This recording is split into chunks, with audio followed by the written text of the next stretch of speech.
I want to do a series of videos on the practical topic of family worship, a topic that I feel that today's church is sadly ignorant on. I wonder how many blessings our families and our churches are missing out on by neglecting the practice of family worship. The modern church has emphasized personal devotional life and church worship, but has neglected the realm of the family, which falls in between.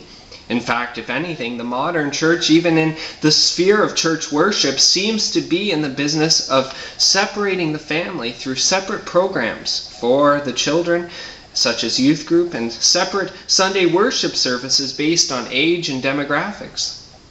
The Bible and the historic church has always emphasized the importance of the family coming together for biblical exhortation, the singing of praise and prayer. And the historic church has always followed in this as well. The Puritans went so far as to call the family a little church or a classroom for the instructing of godliness. So where does the Bible talk about family worship? There's no specific command to have a set time for this, but there is a general principle which leads us to infer about having a set time of family worship.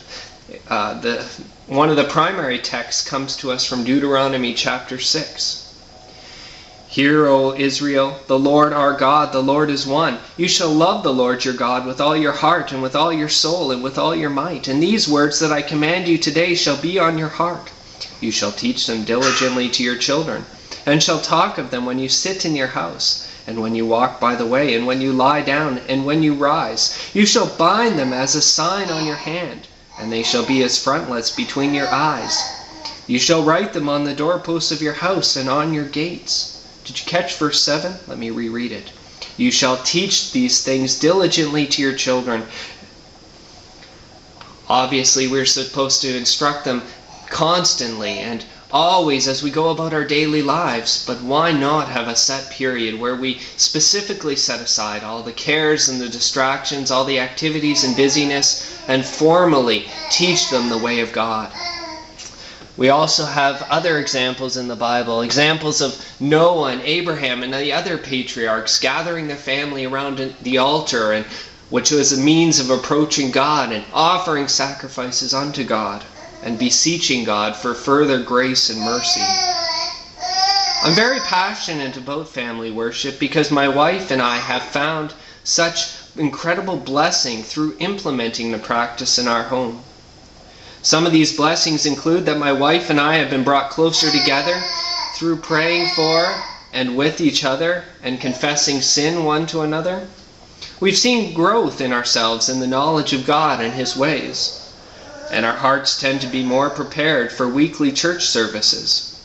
It's also been a means of evangelism and of sharing the gospel with unsaved friends and loved ones who stay with us and participate in family worship. Can there be a better way to live out Joshua's words, "As for me and my house, we will serve the Lord"?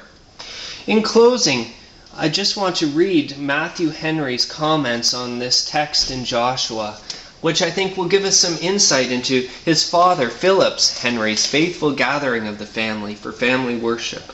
I quote, "Besides praying in secret, he made conscience and a business of family worship in all the parts of it, and in all he was steady and constant from that time when he was first called to the charge of a family until his dying day. And according to his own practice, he took all occasions to press upon others his doctrine from Joshua 24:15, which was that family worship is a family duty.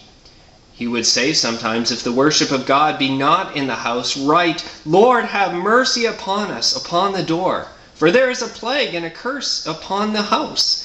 How earnestly would Mr. Henry reason with people sometimes about this matter, and tell them what a blessing it would bring upon them and their homes, and all that they had. For he that makes his house a little church shall find that God will make it a little sanctuary. In this series, we'll talk about how to implement family worship in your home, who is to lead family worship, the elements that family worship is to contain, and we'll give also some resources that have helped me in implementing it in my home and you might find to be an encouragement.